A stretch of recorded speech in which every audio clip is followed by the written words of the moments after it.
गुरु प्यारी सात संगत जी, बड़े प्यार से बोलना। धन निरंकार जी, आप सभी को निरंकारी श्रोमी चैनल में स्वागत है। 22 जनवरी अनमोल विचार। गुरु का सच्चा सेवक गुरु से कभी भी मुंह को मोड़े ना। कहे हर देवी की जुड़ रहे वो दर सतगुरु का छोड़े ना। सात संगत जी, प्यार से कहना धन निरंकार जी। इंसान अपने अंदर के जो मानवीय गुण हैं उन गुणों को हमेशा एक बढ़ाता चला जाए। और अगर इस मनुष्य चोले में आया है, मनुष्य का शरीर लिया है, तो कैसे वो शरीर का एक हमेशा सदुपयोग ही हो। वो मानवीय गुण अगर नहीं है तो होए कैसे। एक इंसान में सिर्फ प्रेम, प्यार, निम्रता, करुणा, दया इत्यादि जो भी अच्छाइयाँ होनी चाहिए, अगर हम मनुष्य बन के आए हैं तो क्या हम में है वो अच्छाइयाँ कि नहीं, इसका हम खुद ही वो सोचें। और किस तरह अपने जीवन में वो लानी है अपने अंदर, वो सत्संग रूप का जो सहारा रहता है, सेवा का, सुमिरन का। और सबसे पहले तो ये बात कि कैसे हम अपना असली जो हमारा एक आइडेंटिटी है, हम असली में क्या हैं, हम कहाँ से आए हैं, कहाँ को मृत्यु के बाद जाना है और अब जीते जी कैसा जीवन बिताना है।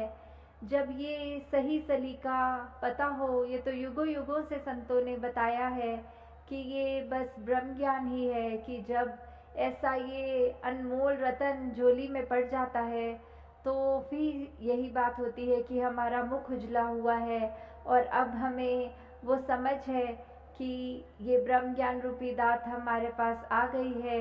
तो कैसे ये जीते जी भी हमारे लिए ये बहुत उपयोगी है। और मृत्यु के बाद यही है जिससे मोक्ष मुक्ति का जो बात आती है।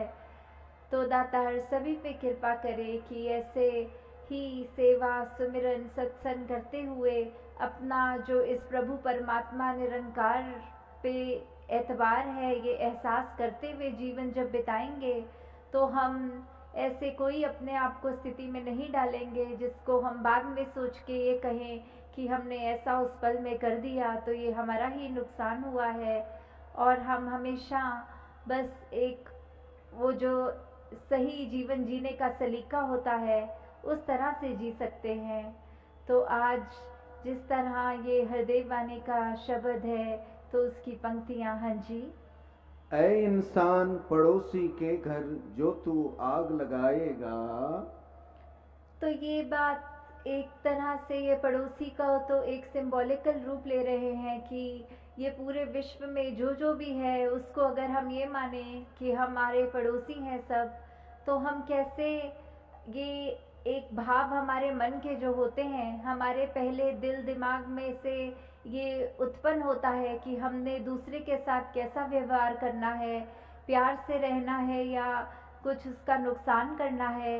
ये अच्छाई भी हम अपने अंदर से ही दूसरे के प्रति सोच के द्वारा, अपने व्यवहार के द्वारा, अपने कर्मों के द्वारा जहाँ निकालते हैं, वहीं हम ये भी सोच सकते हैं कि अगर हमारा एक अपना ही शरीर लें तो हमारी जो दिल है उसका पड़ोसी तो हमारा दिमाग ही हुआ। तो कैसे हमारा ये जो दिमाग है इसमें हम ये बुरे ख्याल आने से पहले वो ख्यालों को आते ही अपने अंदर से कैसे समाप्त कर पाएंगे।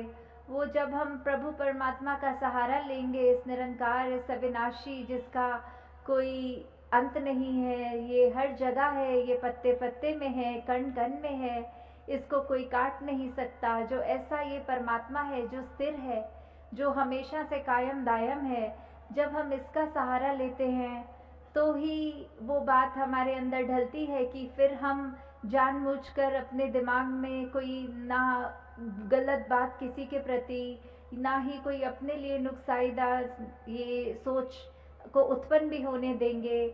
और वो कर्म तो दूर की बात कि फिर दूसरे के लिए नुकसान के लिए कोई कर्म हमारा होगा। जैसे इस बात में ये आ रहा है कि कैसे हम अगर कोशिश करेंगे कि अपने पड़ोसी को का घर जला दें तो फिर वो बात कि हमने पहले वो सोच अपने अंदर आई। अगर कोई जलता हुआ कोयला है कि हमारा दिल कर रहा है हम उसको अपने हाथ से उठा के किसी दूसरे की तरफ मारें ताकि वो जल जाए, तो जैसे ही हम उस गर्म कोयले को पकड़ेंगे तो पहला नुकसान हमारे हाथ का, उसने ही जलना है, दूसरे के ऊपर तो वो कोयला बाद में गिरेगा। तो वही बात, हम अपने मन में जितना ऐसे कड़वे भाव, एक बुरी मति को लेकर जो दिल में रखते हैं, तो उसका पहला नुकसान हमारा अपना ही है। हाँ जी। हवा का रुख बदला तो तेरा खुद का घर जल जाएगा। तो ये बात कि कैसे परिस्थितियां तो जीवन में अनेक आती हैं, तो कैसे आज अगर ये सोच के कि दूसरे का घर जला दूंगा उससे मैं तो ऊंचा हो जाऊंगा, उसका नुकसान हो जाएगा, पर अगर वही बात हम सोचे कि ये परमात्मा तो सबके जीवन का ये रचता, तो इसने ये बहुत खूबी से हर एक का जहाँ जीवन लिखा हुआ है, वही बात आ जाती है कि परमात्मा को फिर अगर ऐसी कोई स्थिति हमारे लिए ले आए कि कोशिश तो हमने दूसरे के नुकसान के लिए की थी और नुकसान अपना ही हो बैठा वो करते करते, तो वही कि एक अगर आग लगा दी किसी के घर में, किसी का नुकसान किया, तो जब हवा विपरीत दिशा में चल पड़ी तो वो लपटें आग की मेरे अपने घर में आ गई और मेरा अपना वो घर जल गया। और यही बात एक शायर ने भी बहुत खूबसूरती से की है, अरे ओ जलाने वाले ये तेरा ही था नशेमन, जिससे तूने फूंक दिया मेरा आशियां समझ के, कि कहाँ तूने कोशिश तो करी थी कि मेरा घर जलाए, पर वो तेरा स्वयं का नुकसान हो गया उसमें। उसमें किसी दूसरे के लिए जब हम एक अहित भाव मन में रखते हैं तो उसका नुकसान तो परमात्मा पे है कि वो किस तरह उसको बचाएगा, पर हमारा नुकसान फिर होने से कोई नहीं रोक सकता। हाँ जी। अगर पड़ोसी दुख पीड़ा से रोएगा कुरलाएगा, ये निश्चित है तू सुख की ना नींद कभी सो पाएगा। तो यही हम स्वयं अपने जीवन में जब देखते हैं कि ये चलो इसमें उदाहरण पड़ोसी का चल रहा है, पर अगर एक हम ब्रॉडर विजन रखें, एक हम संसार में उस तरह देखें कि किसी को पीड़ा में जब हम देखते हैं कि दूसरा एक बहुत ही परेशान है या उसके जीवन में कोई ऐसी स्थिति चल रही है जो वो रो रहा है और उसको उस समय वो हमारी तरफ से एक मरहम का काम होना चाहिए, पर हम भी उसको वो चोट पहुंचाते ही जा रहे हैं, तो फिर उससे हमारे ऊपर क्या असर पड़ेगा। हम उस समय क्या रात को खुद अच्छी तरह सो पाएंगे कि हमने दूसरे का नुकसान किया तो इसमें हमें बहुत आनंद आ गया, हम तो अब बहुत चैन में हैं? नहीं, ऐसा नहीं हमको भाव मन में आएंगे। हमें तो यही होता है कि जिस तरह भी हो सके हम दूसरे को किसी तरह का भी एक कंफर्ट दें उसके जीवन में, हमारे लिए वजह से कोई अगर थोड़ा सा भी सुधार आ जाए तो उससे हमें बिल्कुल परहेज नहीं करना, हमें कोशिश करके हर पल अपना ऐसे दे देना है। तो एक बचपन में कहानी जो पढ़ी थी इसी उदाहरण पे है कि एक बच्चा था और एक उसका मित्र था, तो उस बच्चे ने, उसके पास बहुत सारी टॉफ़ी थी, वो खाने की मिठाई थी, और दूसरा जो उसका मित्र था उसके पास बहुत अलग तरह के छोटे छोटे पत्थर थे जो कंचों जैसे होते हैं।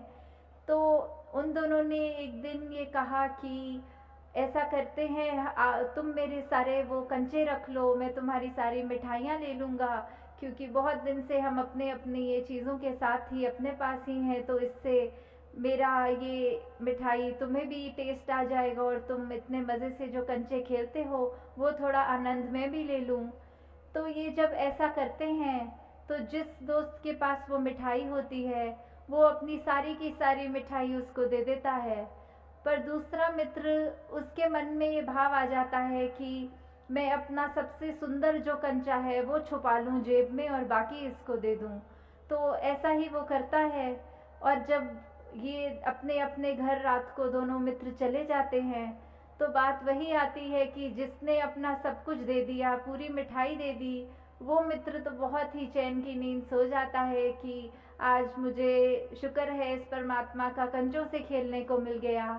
पर जिसके मन में खोट होता है, जिसने वो एक कंचा छुपा कर रखा था, वो बिल्कुल रात को अच्छी तरह नहीं सो पाता। उसके मन में ये ख्याल आता है कि मैंने तो चलो चालाकी की, कोई बात नहीं, पर कहीं ऐसा तो नहीं है मेरे मित्र ने जो उसकी सबसे अच्छी टेस्टी जो मिठाई थी वो मुझसे छुपा ली हो। तो वही बात इस उदाहरण से भी यही आती है कि कैसे हम अगर दूसरे का जहाँ नुकसान करेंगे, उसका होना नुकसान या ना होना ये तो परमात्मा के हाथ में है, पर हमारा उससे नुकसान निश्चित है। हाँ जी। भूखा अगर पड़ोसी है तो तू मिल बांट के खाया कर। तो कैसे हमारे इसमें व्यवहार के अंदर जहाँ अच्छाइयाँ हमें प्रतिदिन और डालनी चाहिए, वहीं दूसरों के हित के लिए कि अगर हमें कोई दिख रहा है कि किसी की स्थिति उस रूप में है कि अगर किसी को किसी चीज़ की आवश्यकता है और वो चीज़ अगर हमारे जीवन में है, चाहे वो कोई वस्तु के रूप में हो या कभी कभी किसी को सिर्फ एक इमोशनली एक मन से सिर्फ एक चाहिए होती है, वो सांत्वना कह लें या जो भी, कि हम अपने मन के रूप में उसको एक तरह से एक राहत दे सकें, चाहे कोई भी रूप हो जीवन में। किसी के पास अगर कोई चीज़ नहीं और हमारे पास वो है, तो हम उसको अगर उसके साथ बांटेंगे, अगर हमारे को तो परमात्मा ने ऐसा दिया है कि हमारा ये भंडार भरे हुए हैं, क्योंकि परमात्मा जितना भी देता है हर एक को, वो उसके लिए बिल्कुल उतना ही आवश्यक होता है। ये इसी में ही भक्तों ने शुरू शुरू से ही अभी तक भी ये शुक्राना किया है कि दातार तूने जो दिया बहुत अच्छा दिया, जो जीवन मेरे लिए बनाया वो बहुत सुंदर बनाया। उसमें फिर अगर चाहे खुद की शरीर की पीड़ा, आर्थिक प्रॉब्लम्स, कुछ भी ऐसा हो, उसमें भी भक्त तो सिर्फ शुक्राना करते हैं कि क्या पता इससे भी बुरा होना हो, प्रभु तूने तो बचा लिया, तूने तो जीवन बहुत ही सवार के आसान कर दिया है। तो ऐसी स्थिति में भी जब हम अपना आराम, अपनी चीज़ें दूसरों के साथ जो हमें और ज़रूरतमंद भी लगते हैं या हमें नहीं भी लगते, फिर भी हमारा किरदार ऐसा बने कि हम दूसरों से चीज़ें जब शेयर करें, एक उस तरह उनको आराम मिले, तो वो जब हम करेंगे, ये मिल बांट के पड़ोसी के साथ जब खाएंगे, तो उसका जो एक आनंद हमें मिलेगा, वो हमारा जीवन में जो हमको खुशी देगा, वो हमें कोई वस्तु नहीं दे सकेगी।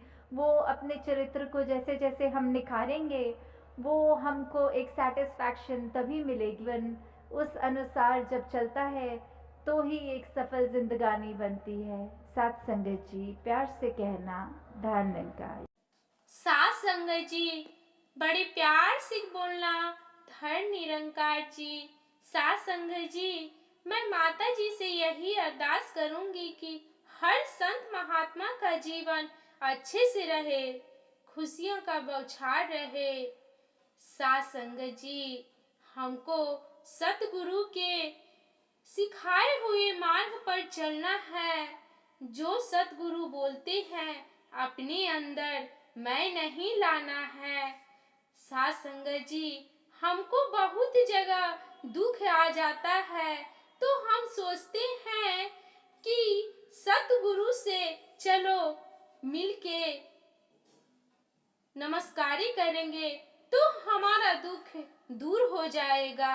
साथ संगत जी, हमें बहुत विश्वास से जाते हैं, तो इसी विश्वास को चाहे दुख हो चाहे सुख हो, हमें इसी विश्वास को पक्की बनाए रखना है और सतगुरु के वचनों पे ही हमें सारा जीवन बिताते चले जाना है। क्योंकि अपने मन को इधर उधर ना भटकने दे, क्योंकि जब सतगुरु के शरण में चल गए हैं तो नहीं तो किसी चीज का हमें कमी है, क्योंकि हमें वहाँ तो प्यार ही प्यार मिलता है। साथ संगत जी, बड़े प्यार से बोलना, धन निरंकार जी।